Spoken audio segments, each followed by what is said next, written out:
এই সশস্ত্র বাহিনী দিবসকে উপলক্ষ করে বাংলাদেশে নক্ষত্র সমূহকে একযোগে এই মহাসম্মেলনীতে আনতে পেরেছেন, সেটা দেখে অবাক লাগছে। আজকে অত্যন্ত আনন্দবোধ করছি আপনাদের সবাইকে দেখে।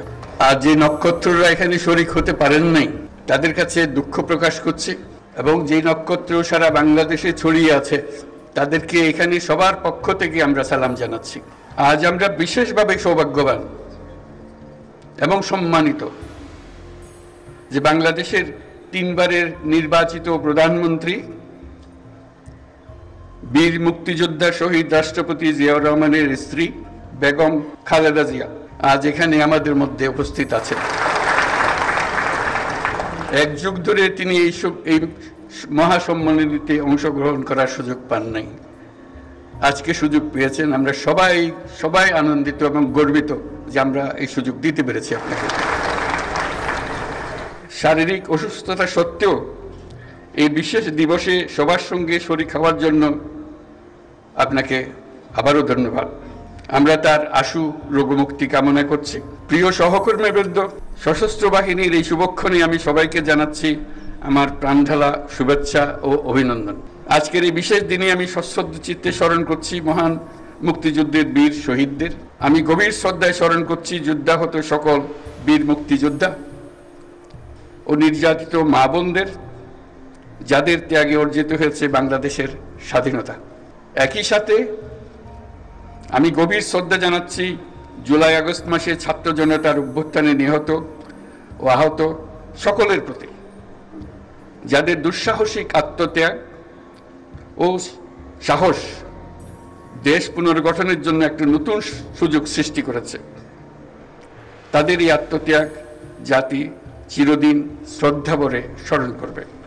71 সালের 21শে নভেম্বর আমাদের সশস্ত্র বাহিনী যে যৌথ অভিযান শুরু করেছিল, 16ই ডিসেম্বর তা চূড়ান্ত বিজয়ে পরিণত হয়। 71-এর মুক্তিযুদ্ধে আমাদের সশস্ত্র বাহিনীর এই অবদান বাংলাদেশের ইতিহাসে স্বর্ণাক্ষরে লিখিত থাকবে। স্বাধীনতার সূচনা লগ্ন থেকেই দেশের স্বাধীনতা ও সার্বভৌমত্ব রক্ষা এবং নিরাপত্তা নিশ্চিত করার পাশাপাশি দেশ গঠন ও জাতীয় দুর্যোগ মোকাবেলায় সশস্ত্র বাহিনী সবসময় জনগণের পাশে থেকে কাজ করে আসছে। সাম্প্রতিক বৈষম্য বিরোধী ছাত্র আন্দোলনে এবং পরবর্তী সময়ে দেশের ক্রান্তি লগ্নে সশস্ত্র বাহিনী বরাবরের ন্যায় মানুষের পাশে এসে দাঁড়িয়েছে। দেশের ছাত্র জনতা এবং সাধারণের পক্ষে দাঁড়িয়ে সশস্ত্র বাহিনী আবারও দেশের মানুষের কাছে আস্থার প্রতীক হিসেবে স্বীকৃতি লাভ করেছে। তৎপরবর্তী সময়ে গত কয়েক মাসে প্রাকৃতিক দুর্যোগ ও আইন শৃঙ্খলা রক্ষায় সশস্ত্র বাহিনী অত্যন্ত গুরুত্বপূর্ণ ও প্রশংসনীয় ভূমিকা রেখে এসছে। এছাড়াও দেশের অবকাঠামো, অর্থনৈতিক উন্নয়ন, ছিন্নমূল মানুষের জন্য বাসস্থান তৈরি এবং অন্যান্য জনকল্যাণমুখী কাজে প্রতিনিয়ত সশস্ত্র বাহিনী নিবেদিত প্রাণ। আমাদের প্রত্যাশা গণতান্ত্রিক ও নিয়মতান্ত্রিক নেতৃত্বের প্রতি অনুগত ও শ্রদ্ধাশীল থেকে পেশাগত দক্ষতা ও দেশপ্রেমের সমন্বয়ে সশস্ত্র বাহিনী দেশ সেবায় সবসময় তৎপর থাকবে। আজকের এই দিনেই আমি স্বাধীনতার সূচনা লগ্ন থেকে অদ্যাবধি দেশের নিরাপত্তা, উন্নয়ন ও সন্ত্রাস দমনে নিয়োজিত থাকাকালে সশস্ত্র বাহিনীর শাহাদাত বরণকারী সদস্যদের পরিবারের প্রতি গভীর শ্রদ্ধা ও সমবেদনা জানাচ্ছি। বাংলাদেশ শান্তিপ্রিয় এক দেশ। প্রতিবেশী সহ সকল রাষ্ট্রের সাথে বন্ধুত্বপূর্ণ ও শ্রদ্ধাশীল সহযোগিতার মাধ্যমে সহাবস্থানই আমাদের মূল লক্ষ্য। তথাপি যে কোনো আগ্রাসী বহিঃশত্রুর আক্রমণ থেকে দেশের সার্বভৌমত্ব রক্ষার জন্য আমরা সদা প্রস্তুত এবং দৃঢ় সংকল্পবদ্ধ।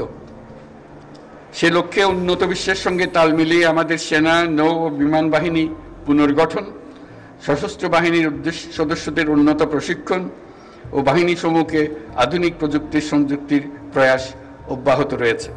বাংলাদেশ সশস্ত্র বাহিনী তাদের পেশাদারিত্ব এবং কর্মদক্ষতার মাধ্যমে দেশের সার্বভৌমত্ব রক্ষার পাশাপাশি গত 36 বছর যাবৎ জাতিসংঘ শান্তি রক্ষা মিশনে দক্ষতা ও নিষ্ঠার সঙ্গে কাজ করে গেছে। শান্তি ও নিরাপত্তা বজায় রাখার প্রচেষ্টায় বাংলাদেশ আজ একটি দায়িত্বশীল ও ও নির্ভরযোগ্য নাম। জাতিসংঘে আমাদের শান্তিরক্ষীরা 43টি দেশে 63টা ইউএন মিশন সফলতার সঙ্গে সম্পন্ন করেছে। বর্তমানে 12টি মিশনে আমাদের শান্তিরক্ষীরা নিয়োজিত আছে। বিশেষভাবে উল্লেখ্য যে বাংলাদেশ বর্তমানে অন্যতম বৃহৎ নারী শান্তিরক্ষী প্রেরণকারী দেশ হিসেবে বিশ্বে পরিচয় লাভ করেছে। আমরা তাদের জন্য একটা জোরে হাততালি দিই। হেমন্তের এই বিকেলে উৎসবমুখর পরিবেশে আপনাদের সাথে থাকতে পেরে আমি অত্যন্ত আনন্দিত। আপনাদের উপস্থিতি আজকের এই মহতী অনুষ্ঠানকে প্রাণবন্ত মহিমান্বিত করেছে। আপনাদের উপস্থিতি আজকের এই মহতী অনুষ্ঠানকে প্রাণবন্ত করেছে। সশস্ত্র বাহিনীর পক্ষ থেকে আপনাদের সকলকে জানাই আন্তরিক ধন্যবাদ। পরিশেষে সশস্ত্র বাহিনীর সকল সদস্য এবং তাদের পরিবারবর্গের সুখ, শান্তি ও কল্যাণ কামনা করছি। আপনারা সকলে যেন দেশের উন্নয়ন ও অগ্রগতি সাধনে সশস্ত্র বাহিনী দিবসের আদর্শ ও অনুপ্রেরণায় উদ্বুদ্ধ হয়ে ঐক্যবদ্ধভাবে কাজ করে যেতে পারেন সেই কামনা করছি। আপনাদের সবাইকে আজকের অনুষ্ঠানে অংশগ্রহণের জন্য আন্তরিক ধন্যবাদ জানাচ্ছি। মহান আল্লাহ আমাদের সহায়ক। আল্লাহ হাফেজ।